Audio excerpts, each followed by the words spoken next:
Hi, my name is Anastasia Amoroso, Chief Investment Strategist at iCapital, a global platform for alternative investments.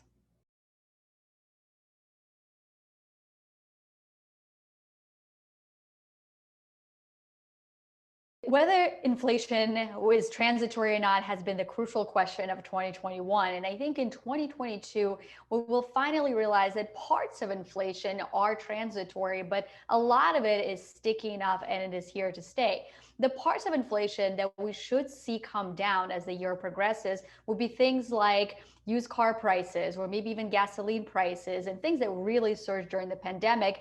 Also, some of the goods, the physical goods that were disrupted by the supply chain bottlenecks, as the production chains improve, I suspect we'll see those prices come down as well. However, parts of the inflation basket are not going to be all that transitory because you'll recall that close to 60% of the CPI is driven by wage inflation, and that is running at 4 or 5%. And it might cool off a little bit, but it's unlikely to get back to pre-pandemic levels. So I think that's going to continue to drive elevated inflation. And then we also look at shelter. Shelter inflation is surging across the board, whether it's residential housing, whether it's hospitality, whether it's some of the commercial properties. So there's still enough parts of inflation that are going to be sticky. So no, I don't think we'll end the year at a 40-year high inflation of 7%, but I do think we'll still be meaningfully above 2% by the end of the year.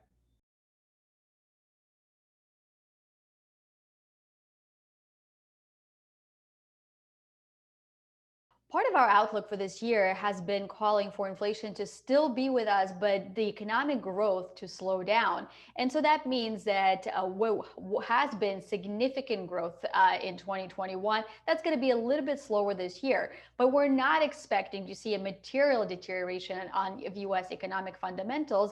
And I say that because even as we start the year, we started this year on somewhat rough footing, but we have to remind ourselves that we're starting from a position of strength. First of all, corporate strength. If you look at the corporations today, the earnings they're delivering are 25% higher than they were pre-pandemic. And if you look at the corporate balance sheets, you have close to $7 trillion of cash on the global corporate balance sheets. That's a lot of firepower to support economic growth through hiring, through overcoming inflation, through acquiring companies, as well as share buybacks and dividends. So that's a lot of firepower that corporates bring to support economic growth. And also we have to look at the consumers as well. We are close to full employment. We've got wage growth, and we got the household net worth that's also 25% above pre-pandemic levels. So even though we're not going to have the same amount of government stimulus or even monetary policy accommodation, I do think that corporates and consumers should still be drivers of economic growth this year, even though it's going to be a little bit slower on the margin.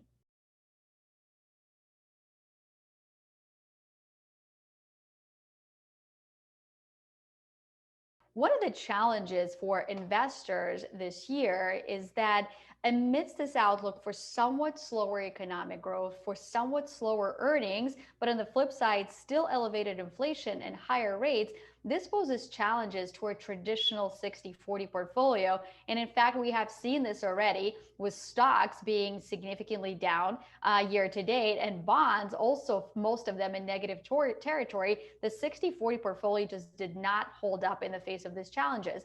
So this is why we think investors should add additional asset classes to the portfolio that can do two things. One, provide opportunities for hyper growth and for investment returns that could potentially outpace and outperform the classical S&P 500 type stocks.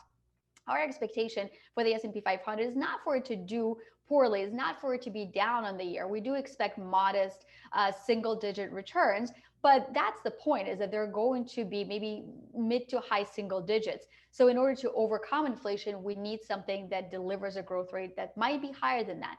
And this is where we look to the crypto ecosystem with its potential opportunities, as well as venture capital, which historically outpaced the public market equivalents by close to 700 basis points on average. So hypergrowth is one way to think about how you might supplement the 60% of your portfolio that might be in US large cap stocks.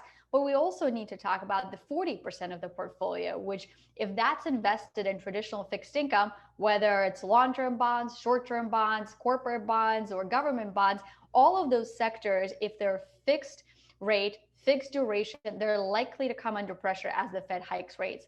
So this is why we look to such asset classes as private credit, for example, and direct lending within that. Most of that is structured as floating rate debt that has the ability to raise those coupons as the Fed hikes rates. And by the way, the spread above the floating rate is quite meaningful as well.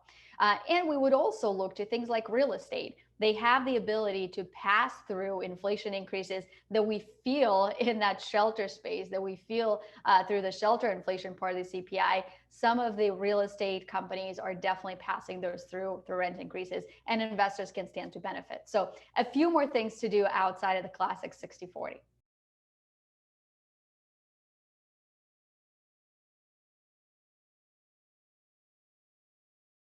We would really hone in on opportunities in venture capital community because when you think about innovation in the public markets, innovation stocks have been challenged, but we have to remind ourselves that public markets do not have a monopoly innovation. In fact, venture capital invests in innovation, and whether it's artificial intelligence, whether it's sustainability and things like vertical farming, whether it's healthcare innovation, and the strides that are being made there with gene therapy, all of those present opportunities for venture capital backed companies to thrive and experience hyper growth. So we want to be investors in that innovation, and we want to be doing this earlier in the company life cycle.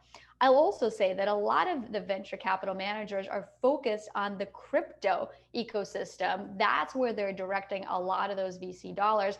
We think that has a lot of merits to it because the crypto ecosystems goes well beyond Bitcoin and well beyond Ethereum, and it's about building decentralized applications that help automate certain tasks. It's about smart contracts and what can be done within institutions to deliver things like 24/7 payments, for example, real-time payments. And last but not least, it's applications in the Web 3.0 space. And how can we make our internet work for more people? How can we protect our data better? How can we transact with others without some sort of a centralized social media authority? Those are some of the questions that are being tackled through Web 3.0 and through the VC community. So those are some of the most interesting opportunities to us this year.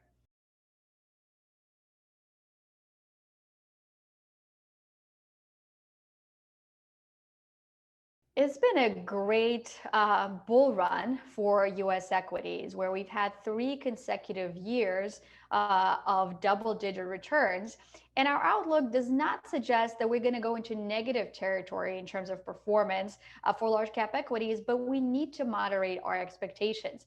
We are squarely in the tightening phase of this economic cycle. And if you look at what the market returns tended to be across the different phases, markets perform quite strongly in the initial rebound and the earnings recovery, and that's what we've had. But markets tend to consolidate and have modest returns during this tightening stage. So I do think that we need to right size our expectations for large cap equity returns. I also have to point to the traditional pockets of fixed income. Maybe it's that the 10-year treasury rate doesn't go that much higher than 2.25%, but it's still a little bit above where we are today. So that poses challenges to the long duration part of fixed income. But we also have to remember that the short part of the curve is also going to come up as well. So that might challenge the short duration fixed income. So those are the assets that have done fairly well and have helped during the pandemic, but I think it's time to look at other pockets of opportunity.